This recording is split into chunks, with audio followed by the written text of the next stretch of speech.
All right. Good morning, comrades. Welcome to this brief workshop, basically about how to use the Facing the Heat in South Africa photography book that I put together. We'll do two things in this workshop. The first is I'll walk you through the key themes of the book so you have an understanding of what it has to offer and how it can be used. The second thing we want to talk to is how you're going to get this book into community libraries, school libraries, community centers, and even university libraries in your province and your local community. So that's the purpose of this. We have put out a call to get activists to put up their hands to distribute this book. But this is not about just receiving a book and then just handing it out, okay?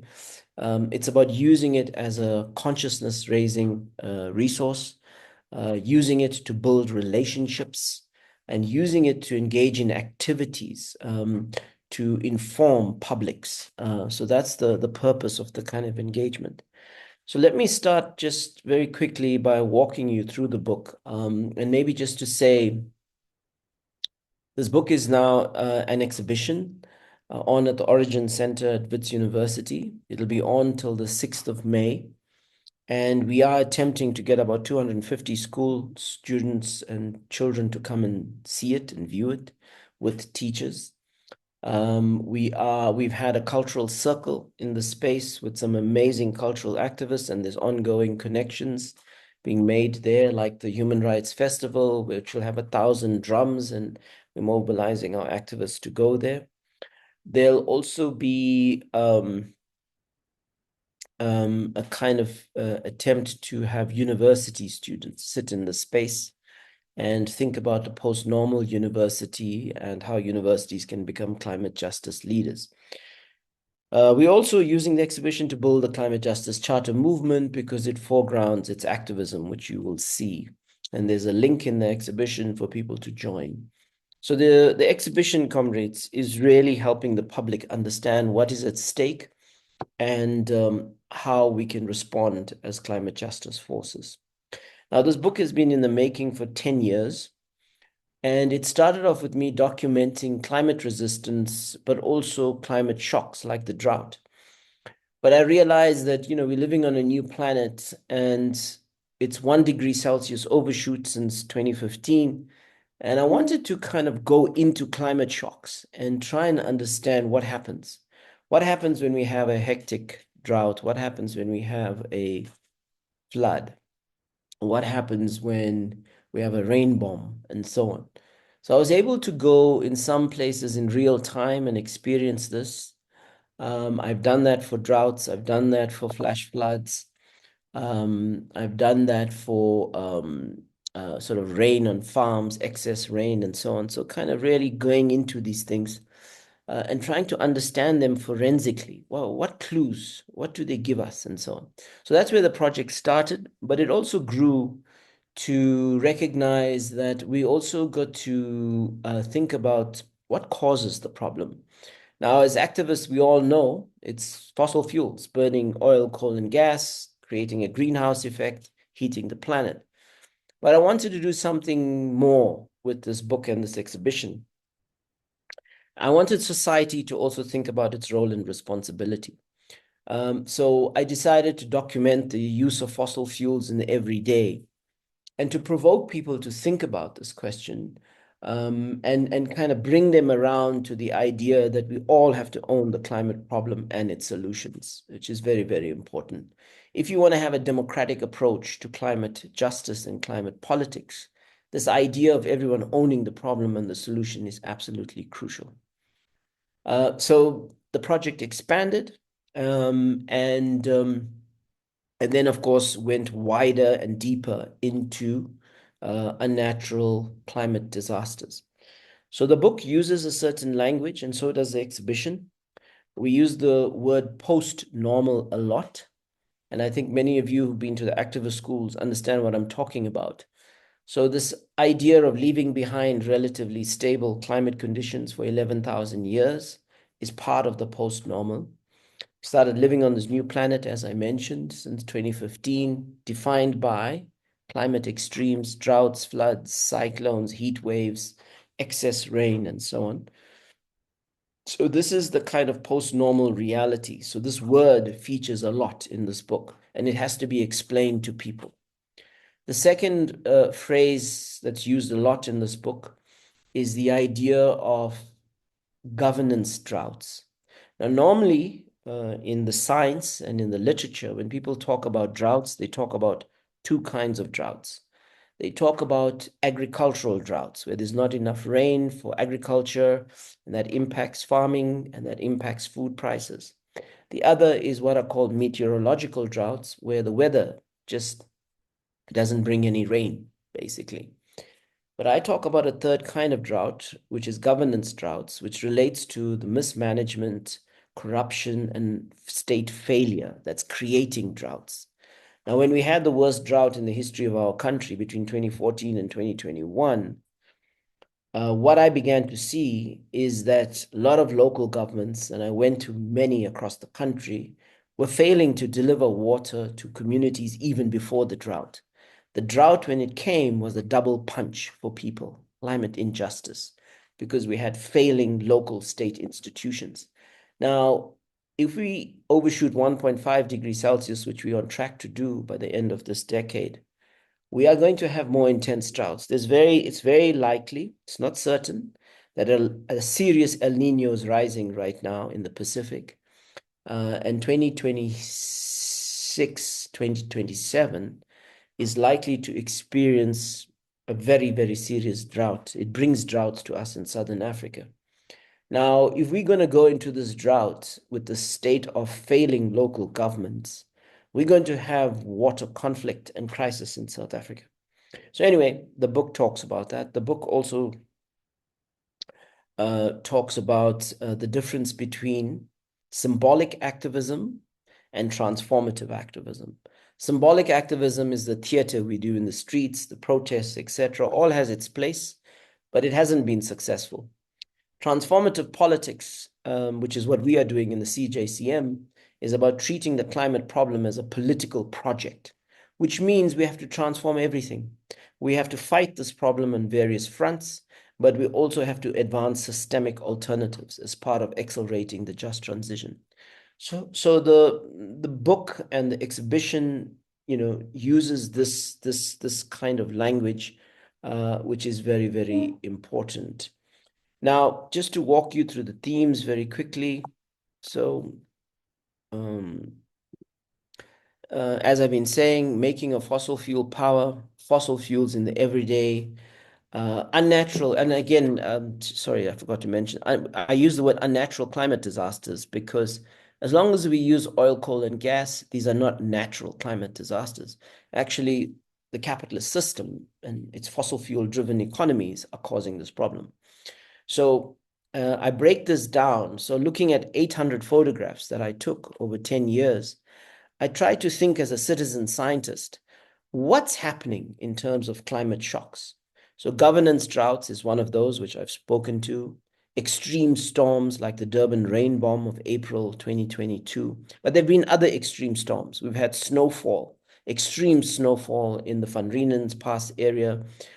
We've had storm surges of the ocean that has briefly raised the level of the ocean, etc.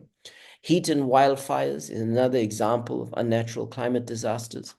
As we get heat, we create the conditions for more fire. Heat waves in themselves are starting to kill people. And we've already had in 2023 about 6 farm workers die in the Northern Cape from heat. Excessive rain also is creating a lot of complexity and a lot of challenges for our systems and our communities. And I document that. And then, of course, the tornado impact in Tonga, which was really, really horrific. I also document that. Now, just to say, comrades, and I'll come back to this point, the unnatural climate disasters section, it doesn't give ready-made answers, but I've been studying these photographs for 10 years, and I've tried to figure out what are the clues in these photographs for us to develop transformative adaptive responses. So, for example, you'll see in these photographs, I'll show you them quickly, and I'll show you what they can teach us. So, this is something you need to communicate. So, for example, there are many communities that are located next to rivers, and we really need to get them organized to set up river committees.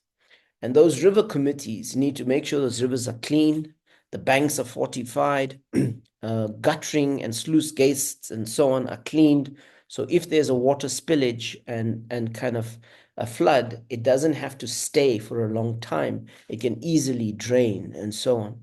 So these photographs give us clues and ideas of how we can start thinking transformative adaptation in our communities. So our communities own the problem and the solution. Of course, the point that this exercise is making is that we are unprepared as a country. And these photographs and this book and this resource can help us start thinking about how do we get prepared, okay? Because most people think climate is too big and therefore we can't do anything. Now, I disagree fundamentally. What this book is saying is that we got to demystify these climate risks. And I'm trying to do that with this book. They are deadly, they are serious. If we don't take them seriously, there will be lives lost. We've lost actually over 600 lives, maybe more than 700 actually, if you start counting in a serious way. I've counted at least two that I'm confident of, the April 22 rain bomb, and of course what happened in Namtata, which takes us over 600. But there were 70 people that also died in a rain bomb before the April 2022 one in Durban. So the numbers are just going up. You start adding the heat waves, etc., etc. The death toll is serious.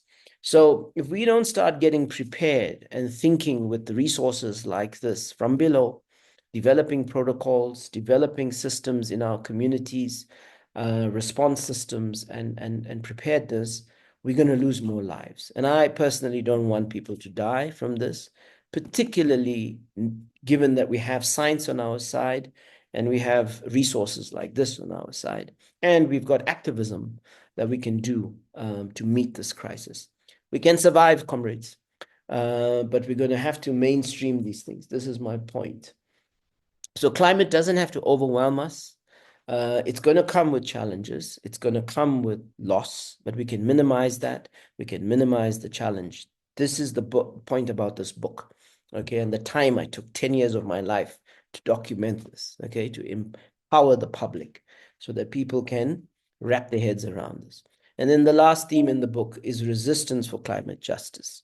The two types of resistance I've mentioned, but the fact that symbolic resistance has not moved the dial, and we need to break through. We need to make this the politics of the many, and that's where transformative resistance is important. Transformative resistance meets our communities and our society where its needs are the most. So, hunger, how do we build a food system? We need food sovereignty. People have no electricity. We're talking about let's build community-owned renewable energy systems. We need to decarbonize transport. Let's pedestrianize.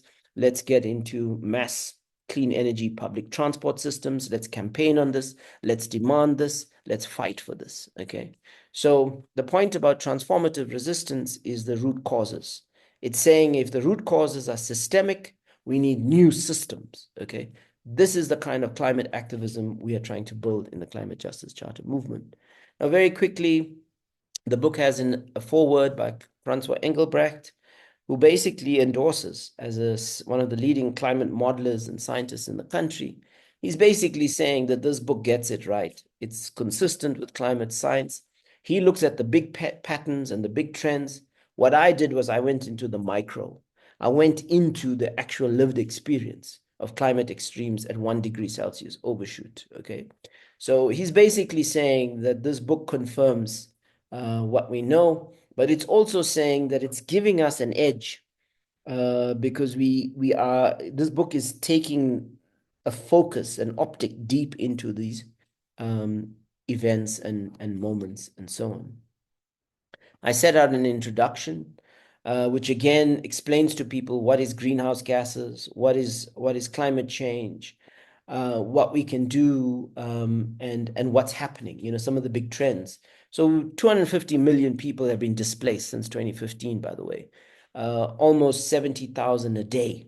Now, this problem is going to grow. You're going to have more and more stateless people on the planet as extreme climate shocks impact. We've also are seeing sea level rise happening, and it's happening faster than people think, and it's creating big risks. We are seeing governments struggling to deal with shocks like Mozambique and Pakistan. These are some of the poorest governments in the world that have had devastating climate extremes and so on.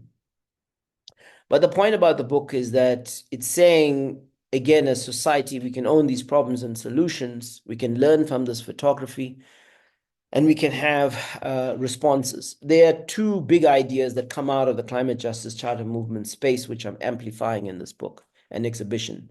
I'm saying we need a national climate risk assessment and response strategy driven from below. The government has not done this. The Presidential Climate Commission has not done this, and we have not mainstreamed it in society. If we do this, again, we can minimize loss because our communities, our workplaces, everyone will be mobilized. If we go in this direction, we're doing post-normal politics. The second big idea that this book calls for, which we have all championed, is the idea of a climate emergency social contract to give us common purpose, to mobilize across society, and to set a framework, objectives, targets, whether to decarbonize in terms of the macroeconomy, how it should work, and so on. So these powerful ideas are here, but there's also clues in the book around solutions, as I said. Everywhere in the book, I've tried to leave people with hope, concrete hope, and so on. So the book starts with making a fossil fuel power. We know Secunda has the highest point emissions in the world. We know South Africa requires over 70% of its energy from coal, and it's expanding extraction. I make the point that the Mpumalanga catastrophe of coal extraction is now expanding to water-stressed areas like the Waterberg. It's going to Newcastle. So Kush is going to be very happy because I mentioned Newcastle in this book and other areas like Vryheid and so on. These pictures show what happens in coal-fired power stations. You have the water cooling towers, but the cigar-like structure is where the carbon emissions come from. And I'm hoping young people, children, and so on, can see these photographs and understand when you burn coal, this is what happens, okay? We now have extensive grid lines across the country built up over a century. These grid lines are transmitting power to households and communities and cities and towns. But these grid lines are now also transmitting disaster. Because as we use more coal and gas, etc., well, we know what's happened. So these grid lines crisscross our country. I also captured offshore oil and gas. I spent time in Mossel Bay documenting. I got these two shots in here.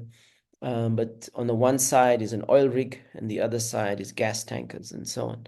And it's making the point here again that the government is expanding the minerals energy complex to the oceans, and despite the resistance and so on.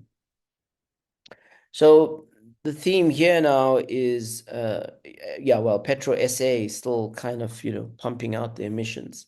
We now transition to the theme of fossil fuels in the everyday, where I'm posing the question about our own responsibility because we fill our cars with this stuff. We live in homes, we eat food that has carbon miles, we drive to and from work. We live in communities that switches on lights and that contributes to carbon emissions, and so on. We travel on planes. Our ships that bring stuff to South Africa all use carbon, diesel, etc. Our trains are also carbon-based. So our fishing vessels, even the small ones in Northern Cape, etc., all use diesel. So this is where carbon comes from. And even in our township community where there's energy inequality, the government solution is to contribute mainstream electricity rather than thinking renewables and so on. So basically, in our everyday lives, in our factories, in our offices, our farms, etc., there's fossil fuels. But again, I leave a message here that if we transition to renewable energy, there will be gains, the cost structure will come down of production, and workers can share in those renewable energy gains. Unnatural climate disasters, I've mentioned, a big part of this book. I documented a lot of dams to make the point about low water levels and day zeros in cities and towns beyond Cape Town. So I wanted to show that what happened in the drought wasn't just Cape Town. It was more than Cape Town. This is one of the main feeder dams, Kloof. But the irony of this picture, it was taken in 2019, these pictures, is that the city of Cape Town wasn't prepared. So what they did was they squeezed Cape Town on the demand side. People were paying penalties, they had water restrictions, etc. And they got a donation of water from the Farmers Association, one of the farmers associations. That is what pulled Cape Town through. But by 2019, they were already talking about tourism coming back, etc. But their main feeder dam was still empty. And rich suburbs like this had water everywhere and so on and so on. So the point I'm trying to make is that these governance droughts produce climate injustice. Many people used water commons like springs during the drought. I documented farmers filling up bottles of water in Franschhoek, ordinary passers-by as well. Many towns and cities had restrictions like this: save water, we are a water scarce area, etc. And this is the point about governance droughts, that our towns and cities do not understand the science of climate. They have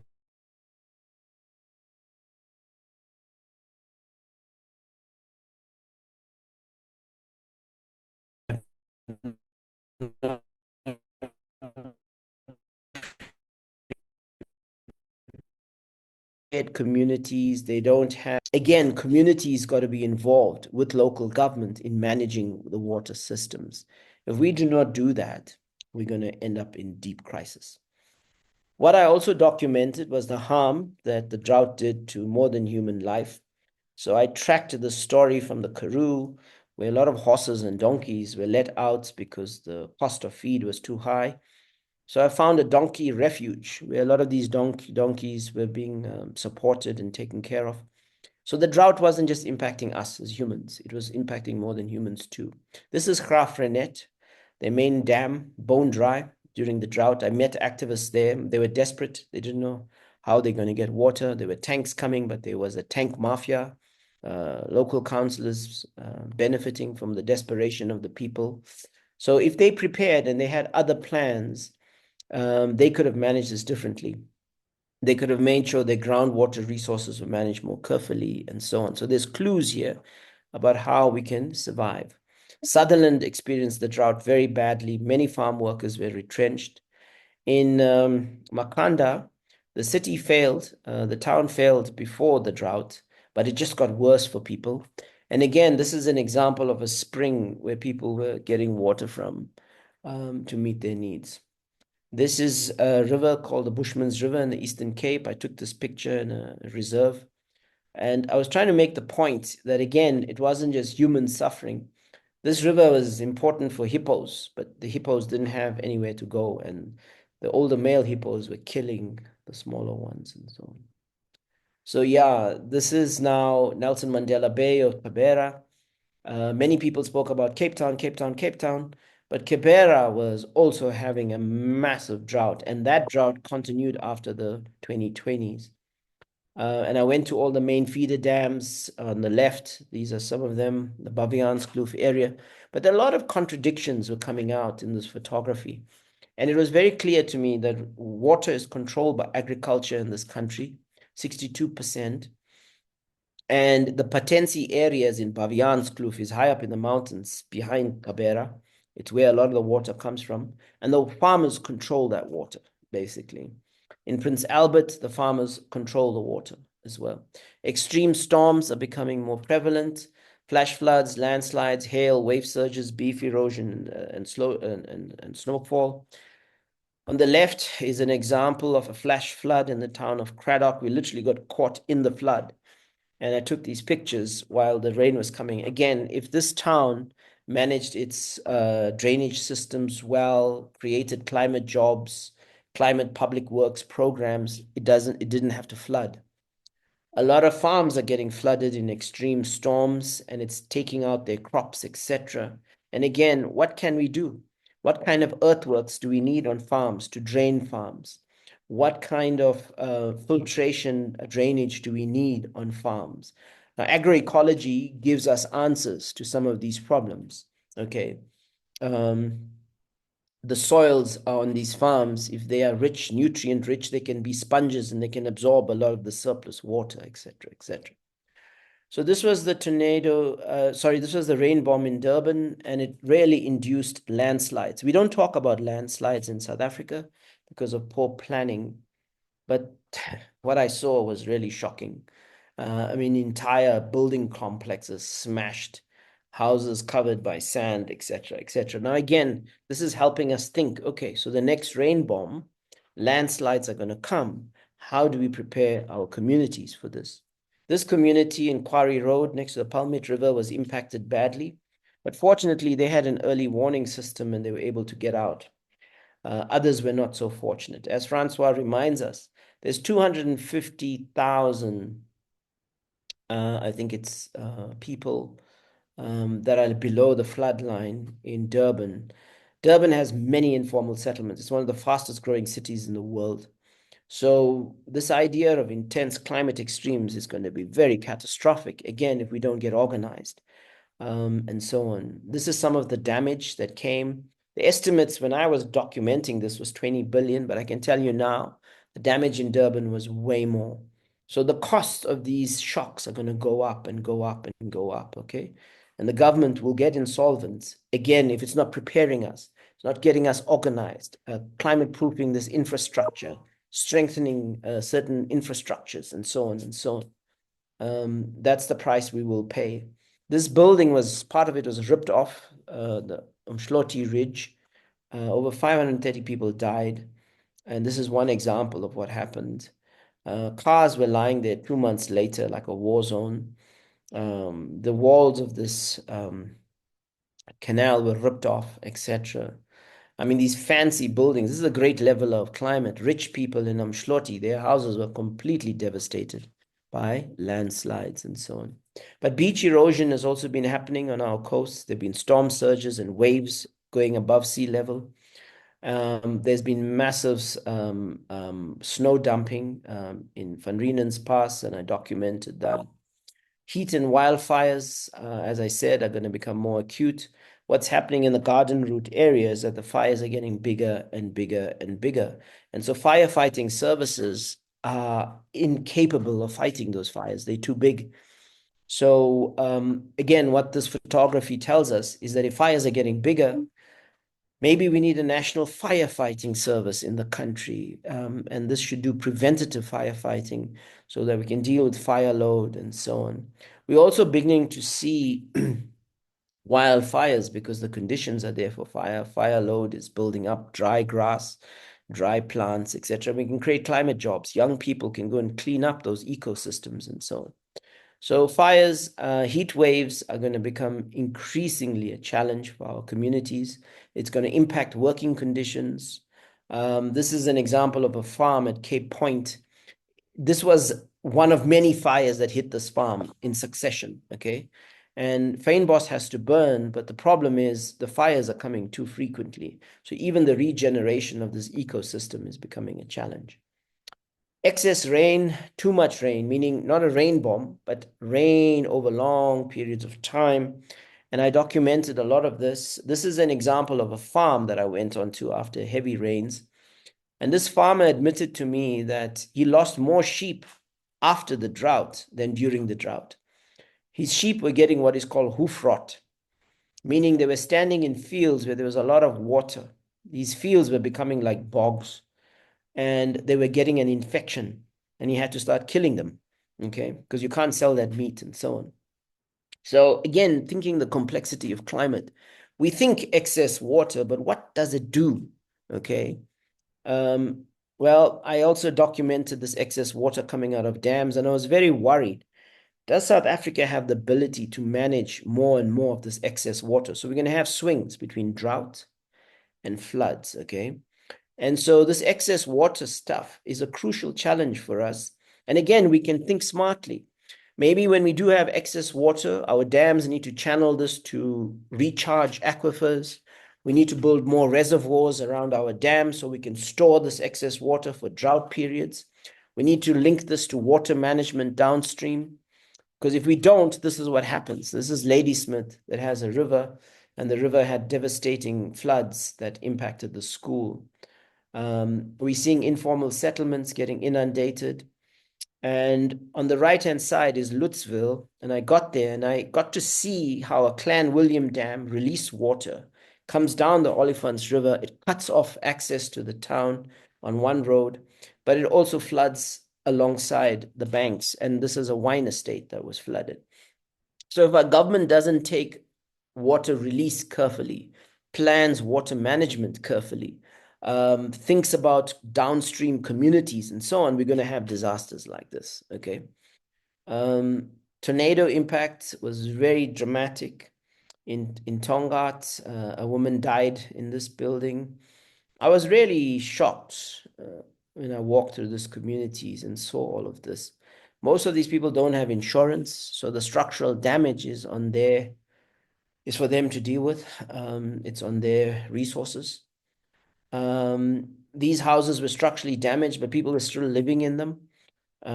Very scary stuff. And then, of course, our resistance, which we all know, marching, talking, screaming, screeching, calling for things, and so on, but no one's listening. And so transformative resistance, this is where we come in, calling for a new vision for society, defending the ocean commons, food sovereignty pathway building, community-owned renewable energy systems. And then, of course, ending with the planetary, so as we think about what's happening in South Africa, fossil fuel use, our addiction, and the climate shocks, we must always think the planetary. The planetary is very important. And you must understand that climate is organized nationally. The use of oil, coal, and gas means if we tackle it there, we're tackling the planetary. The more we use oil, coal, and gas, the more we're going to have feedbacks of climate extremes. So again, if we don't prepare and we don't have just transitions to decarbonize and adapt, we're going to have very serious loss of life. So the planet is going to respond to whatever we do as a country. Okay, and we need to decarbonize, but we also need to have transformative adaptation. Glaciers are very important in the world. We only can use 2% of fresh water on this planet, and most of that water comes from glaciers, by the way. And glaciers are receding and melting and disappearing very fast. This was a glacier I observed in Alaska. And well, when these glaciers disappear, we're going to have water catastrophe everywhere on the planet. But the book, I am not an anthropocentric activist. I believe in the web of life. I believe in the ethics of care for more than human life. And so there's a beautiful humpback whale breaching in Alaska. So we share this planet with creatures like this. It's not our planet. It's a planet that belongs to all forms of life. I thank all of you for your resistance and so on in this book. I dedicate this book also to present and future generations and to a climate scientist who went with me to many of these places. And of course, elephants walking into an uncertain future, a sunset, hopefully not a permanent one. And then, of course, an eagle owl. So yeah, comrades, that's the book. Any comments, questions from anybody?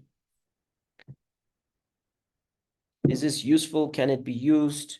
Can you take it to schools, tell stories from this book, help people understand the climate crisis, your thoughts, and what we can do?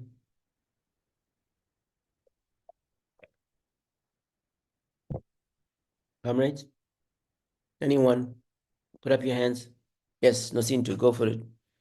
Mm. Good morning, everyone. Good morning, Comrade Fish. Mm. I just lost words. I just Mm. lost words. I have no idea even now what am I going to say. I'm just excited. Mm. This is what not only South Africa but the whole world needs. This is what we have been waiting for, and you are a godsend. Believe me, you. If people don't see this, if people don't see what you're trying to say, I don't know what else do they need. I'm talking about everyone, government, CBOs, community activists, schools, everyone. I just want to say, Vish, look, for me, watching everything that you presented here, it gave me like exciting goosebumps. I remember a few weeks back when I was like excitedly but unknowingly trying to check if the books can be delivered to us, and I didn't actually get the glimpse of this. And I'm saying now, you know what? I was going to see what I can do because the whole the pictures like speaks words themselves. So thank you for this presentation. It gives me now more ideas. Especially the school, the primary school kids, even the high school kids, like in the rural villages, they all need this. Now my visions, my ideas are bombing out of my head of Mm. how are we going to take this to our localities.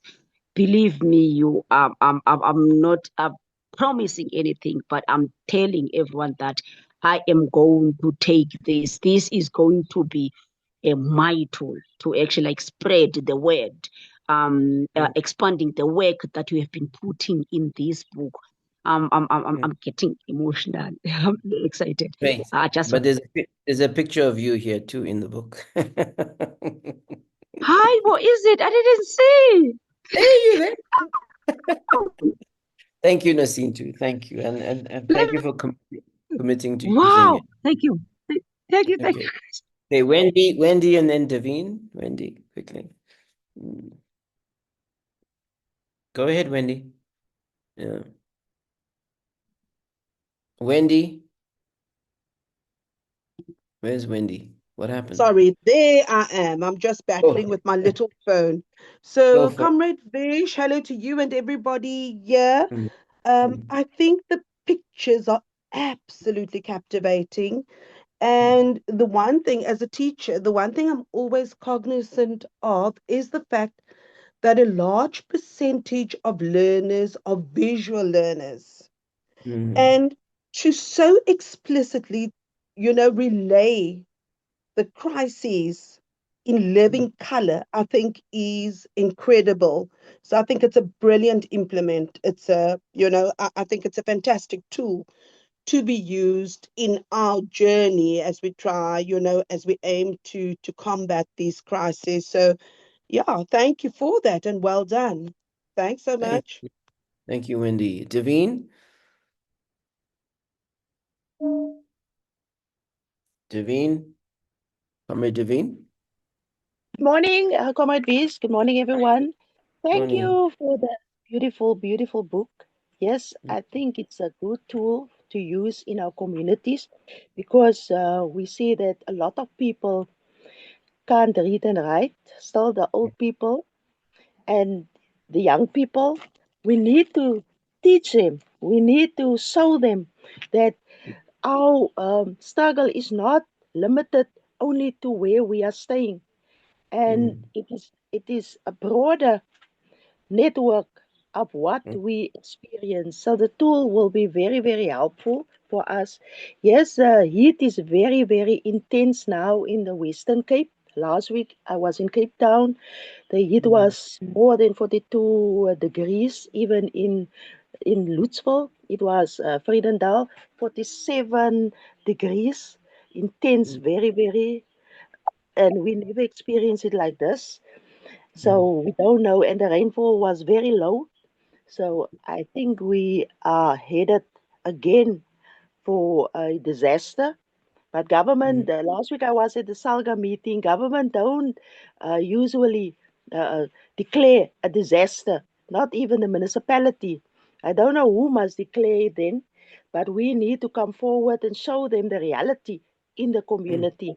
So I can Mm. use this next time when I go to the Salga meeting and show them what happened in South Africa. So thank you, Wish, for teaching us over the years to stand Mm. strong and Mm. also go forward and also teach others to come on board and take on the struggle. Thank you.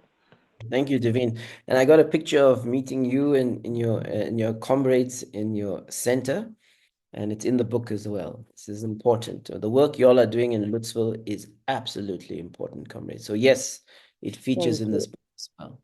Toko, Thank quickly. you. Toko. Hi, comrades. How are you? Can you hear me? Yes, go for it. I'm Yeah. so sorry that I'm late, but I was able to catch on with a few images. Yeah. Congratulations, Comrade Vich. This is just inspiring. So these visuals can make climate justice immediate and relatable by Mm, showing human and environmental impacts side by side. It brings the gap between data and lived experiences. So I have a question. mm. How do you see this book changing in climate justice movements, especially in amplifying voices from communities that are affected by extraction? No, great. Well, comrades, it helps connect the dots. So, communities that are impacted by extraction, they can see the larger picture, the bigger picture, that the climate extremes that come from extracting that coal and burning it, this is what's coming back to all of us. Okay. So again, it helps people see the big picture, the whole picture, and connect things up. And that's what I wanted to achieve with this. But the other thing is this, is that it can give people a sense of what is climate justice? How should we respond? Okay. And how should we sort of decarbonize? What are the questions we need to be answering around this? And of course, how should we adapt? So these things go together.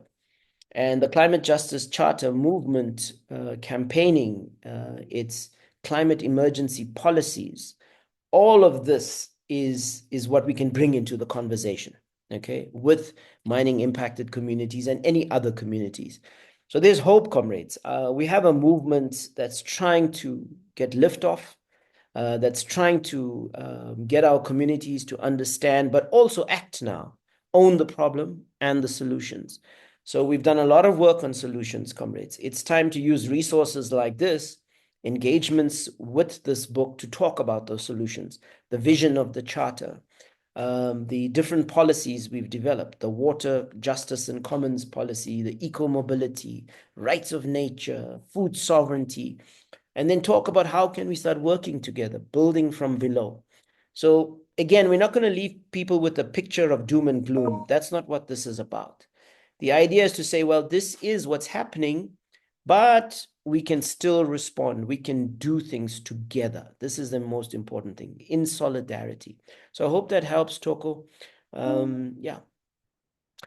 Comrades, if there aren't any more questions, Jessica, do you just want to speak very quickly to the list and what you've received, and then, comrades, we can wrap up because we want to distribute. I paid for at least 300 copies to be distributed to activists for free. But the idea is, again, you don't just go hand over a book, but you go to a community library, you show them, and you say, right, let's have a meeting here. And you work with the librarians to set up a meeting, and to, even if 5 people come or 10 people come, use the book, use the photographs in the book to tell them what's happening and how we can do climate justice work together. Similarly in a school, similarly in a university or an activist training center. So I want to send these books out to all of you, straight from the warehouse. They're going to be ready in a week's time. And we need to get your addresses, your contact information. We need to know which schools you're going to take them to, etc., or for their libraries or community libraries. And so we can have an impact, comrades, together. Jessica, I don't know if you want to speak to this quickly. Yeah, sure. I'll quickly add on. Yeah, I know I've had a couple of conversations with some of the comrades on this call, but yeah, we've put together a Google form where you can fill out your details so we know where we'll be sending the book. If you haven't gotten it or you want to fix your answers or include other spaces, you can let me know and I'll send you the form again. But the idea is to give us your address, to give us a sense of where will the books be going to, which resource centers and community places, the books will be going to. And yeah, as Comrade Vish has said, the idea is not just to give the book over, but to sort of connect with communities around the book, to host events, to engage with community. So we hope that you can have that in mind as you're thinking about the places and the spaces you want to give the book to. So yeah. And yeah, the idea is also not necessarily like one book per individual, but if you're sending it to a resource center, maybe two books for a library or a school, in that sense. So yeah, if there are any other questions, you can contact me and we can explain this more and fine-tune the details. So, comrades, it's clear we just want to get the books to you, but you also got to help us. You got to identify the schools and the school libraries, the community libraries, universities if they're in your area, and their libraries, and community resource centers. And then we'll send the books to you, and then use the book to build connection, comrades. Build connection, communicate, share the knowledge. That's the point about this. Comrades, if you're in a province and in a provincial structure, this can become part of your provincial work. As a provincial coordinating committee with the KZN or Western Cape, we can send you maybe 30 copies or something, and then you can start identifying. In a month, you can do 2 or 3 community schools or centers, and the next month, another 3, and the next month, another 3, and start building connections. So comrades who are here, like Wendy and Delwyn, who are provincial conveners, comrades, is this a good idea? To dynamize your provincial collective so that you'll start reaching out and building links. Hi, Comrade Vish. Sorry, I've not put my hand up. I'm walking with my tiny phone. But I think that's absolutely brilliant because that is that is the idea. There's got to be some substance to it. Yeah. A book means nothing if it's Mm. just lying on a shelf. But if one has sort of evoked some thought processes and, fostered a little curiosity, then it Mm. most certainly does mean so much more. Thanks. Thank you. Delvin, from your side, can you do some work with this in your province? Absolutely. I mean, I'm thinking about the local forums. They're gonna house their own library, so this will be form a collection around that. But I have to say, this is a tough book because this is lived realities, and it's going to open up wounds in communities. So we'll have to talk about trauma around it, and how do we, yeah, there's going to be tough conversations, and it might be even forced going back into these communities that are lived in the situation where they're still not paid out. The insurance refused. They said you had the brain bombs and now you have the tornadoes, and we're not going to pay you out. You're on your own. Failed promises from government. Those that voted for a particular party, they all right. They got handouts and so on. So there's a lot to go into this book. No, absolutely, absolutely. But comrades, the point is that this reality is what it is. Yeah. And as we go to 1.5, what I've documented is going to get bigger and bigger. So again, if we can start having the honest conversations and the sympathy and the empathy and the solidarity, that's what's key. That's what's going to hold us in good stead when the 1.5 degrees Celsius overshoot happens. The Tongaat community that gave me access and so on, they're going to host me. I'm going to have an event with them in Tongaat, and I'm going to give this book to them. I'm going to donate it to all the schools and libraries, etc. I've been talking to them, and so they're keen for me to come back. So yeah, let's see where this goes. I mean, the point is this, is that I also didn't want to have just picture of people suffering, I didn't want to glorify suffering, but I wanted to show the impacts in different ways and how it impacts houses, how it impacts schools, how it impacts our systems, our transport systems, how it impacts our water systems, and so on and so on. So, I mean, I was also very careful about this. And, you know, I mean, it's to try and give people a kind of set of resources to think, you know, the clues to think. I mean, this is the crucial thing, you know. And but again, you know, I don't want to do propaganda. That's the other thing. So I hope that helps, comrades. So, comrades, Jessica, what we'll do, I know also in Gauteng, there's Dali here, yourself. Maybe what we should do as part of the way forward, comrades, is that we'll also allocate at least 30 copies per province, provincial executive committee. And then you, comrades, can figure out from there how you'll target schools, how you'll target libraries, community libraries, community resource centers, and so on. And comrades, build connections so that even after the event on the book, you can continue working with those people. Pull them into the CJCM, have regular meetings in the library, have regular meetings in the community center, and so on and so on. So the idea is use this to empower and build connection, but also build a movement. I mean, this is the crucial spin-off from all of this. Okay, comrades, I want to wrap up there. Is there anything else? Jessica, Charles, from you guys? Nothing on my side. Nothing from you. Okay, comrades, thank you for making the time and for coming. So Jessica is the point person. Make sure she has all your details, itemize the schools, the libraries, etc. Again, it helps us keep a track of all of this. And then let's make this happen, comrades. Let's take our activism to the next level. Let's deepen its roots in our communities. Take care, comrades.